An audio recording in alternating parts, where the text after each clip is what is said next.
Kementerian Pendidikan dan Kebudayaan, Kementerian Kesehatan, Kementerian Agama, dan Kementerian Dalam Negeri telah menyusun surat keputusan bersama terkait panduan penyelenggaraan pembelajaran pada tahun ajaran dan tahun akademik baru di masa pandemi COVID-19.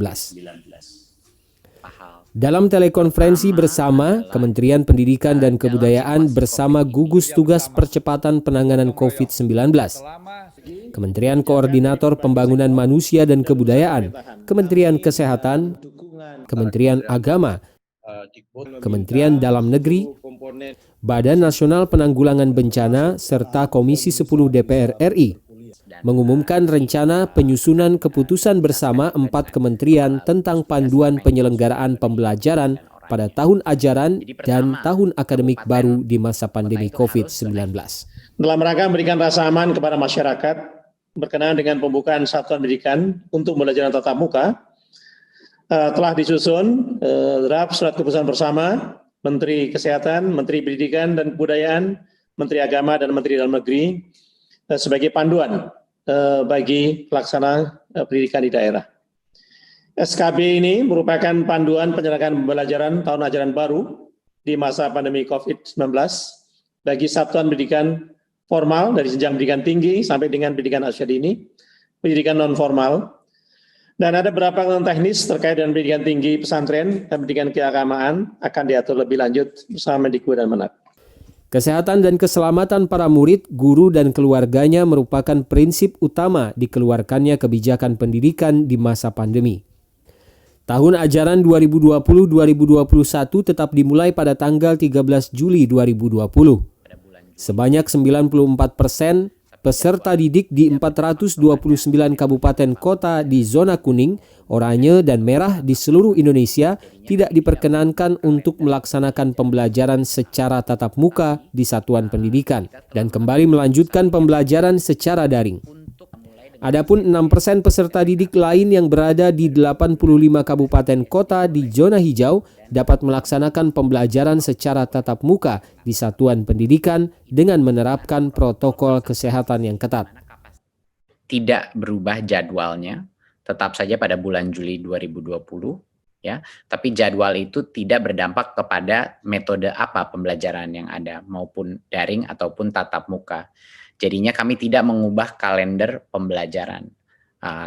Tetapi kita telah mengambil keputusan di Kemendikbud untuk daerah dengan zona kuning, oranye, dan merah, yaitu zona-zona yang telah didesignasikan oleh gugus tugas yang punya resiko COVID dan penyebaran COVID, itu dilarang saat ini melakukan pembelajaran tatap muka di satuan pendidikan.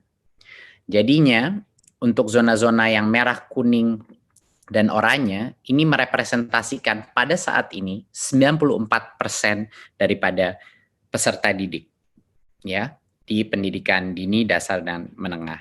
94% daripada peserta didik kita tidak diperkenankan untuk melakukan pembelajaran tatap muka. Jadinya masih belajar dari rumah. Ya. Yang 6%, yaitu yang di zona hijau, itulah yang kami memperbolehkan pemerintah daerah untuk melakukan pembelajaran tatap muka, tetapi dengan protokol yang sangat ketat, yang itu yang akan kita jelaskan.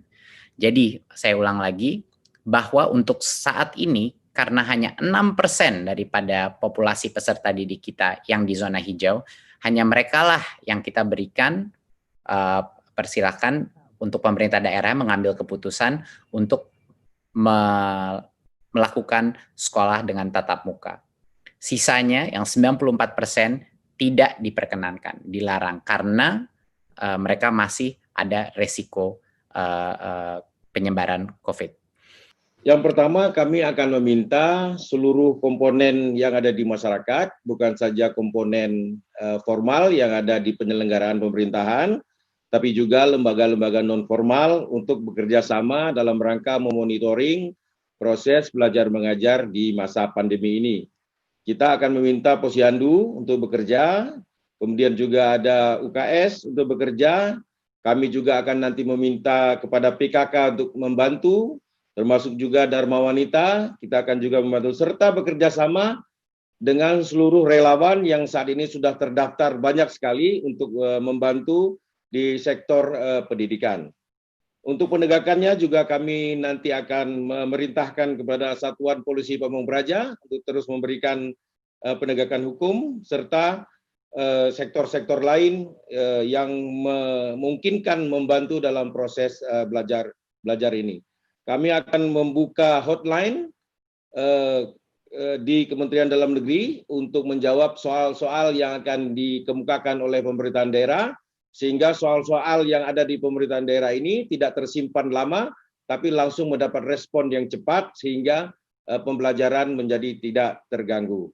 Ya, di samping surat atau keputusan bersama ini menjadi pegangan yang utama, kami nanti juga akan mengeluarkan beberapa petunjuk teknis yang sekiranya diperlukan oleh pemerintahan daerah untuk memperlancar pelaksanaan bagi beberapa ketentuan yang dirasa belum cukup. Namun jika dirasa cukup, nanti kami akan membantu mengasistensi pelaksanaannya.